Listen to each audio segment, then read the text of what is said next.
Hello বন্ধুরা, সবাইকে স্বাগত জানাচ্ছি আমার একটা নতুন ভিডিওতে। শুক্রবার থাকায় একটু বিকেলে ঘুরতে গিয়েছিলাম। কোথায় গিয়েছিলাম সেটা শুরুতেই আপনাদেরকে দেখাবো। এই যে এখানে বড় করে লেখা আছে রোজ গার্ডেন।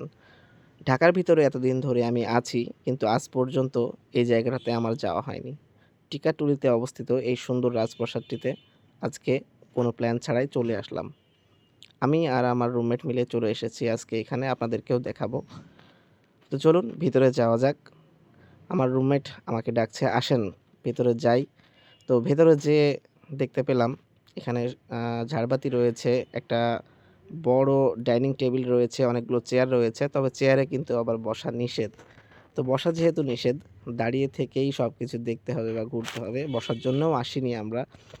প্রাসাদটার ভিতরে ও বাইরে এরকম কিন্তু ছোট, ছোট অনেক মূর্তি রয়েছে। আর কিছু আসবাবপত্র রয়েছে নিচের কক্ষগুলোতে। তো সবগুলো আসবাবপত্রই সংরক্ষিত। এগুলোতে বসা বা হাত দেওয়া যাবে না। উপরে কিন্তু ফ্যান রয়েছে, লাইট রয়েছে। মানুষ না থাকলেও এটা কিন্তু অনেক সুন্দর গোছানো ও পরিষ্কার রয়েছে। অবশ্যই লোকজন আছে এগুলো দেখাশোনা করার। এরপরে চলুন একটু উপরের দিকে যাওয়া যাক। যেখানেই যাচ্ছি মেয়ে মানুষের আধিক্য একটু বেশি সব জায়গাতেই। ছুটির দিনগুলোতে আমার মনে হয় ছেলেদেরকে একরকম জোর করেই হয়তো বের করে নিয়ে আসে মেয়ে মানুষেরা। যাই হোক, চলুন উপরের কক্ষতে কি আছে একটু দেখি আমরা।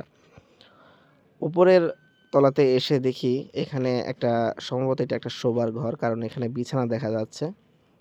ভেতরে প্রবেশ নিষেধ যথারীতি এটাতেও।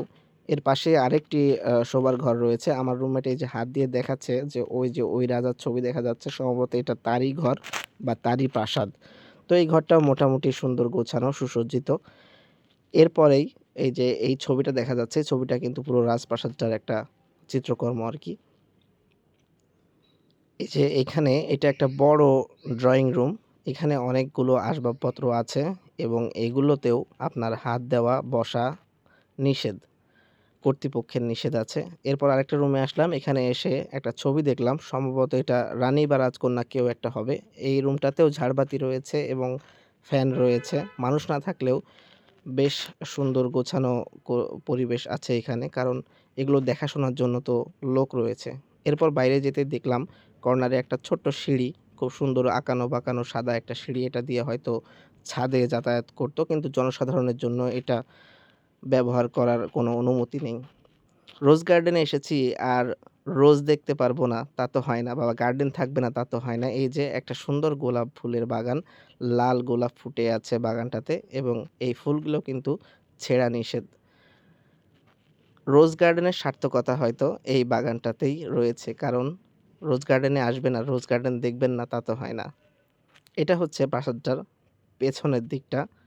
যথারীতি সামনের দিকটার মতোই এই পাশটাতেও অনেক সুন্দর পরিষ্কার পরিচ্ছন্ন পরিবেশ এবং এখানেও অনেক মানুষ বসে সুন্দর সময় পার করছে, গল্প করছে। কিছু তরুণদেরকে দেখলাম তারা গিটার নিয়ে গান বাজনা করছে।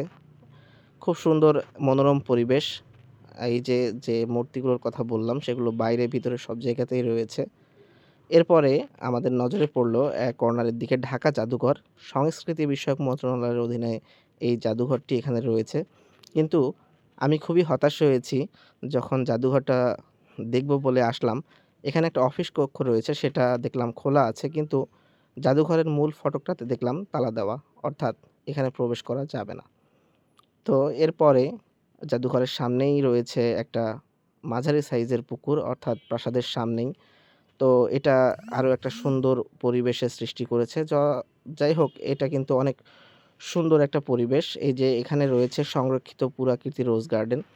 তো আপনারা যারা ঢাকার ভিতরে আছেন, চাইলেই একটা সুন্দর সময় কাটাতে পারেন। এখানে এসে পরিবার পরিজন নিয়ে সময় করে ঘুরে যেতে পারেন।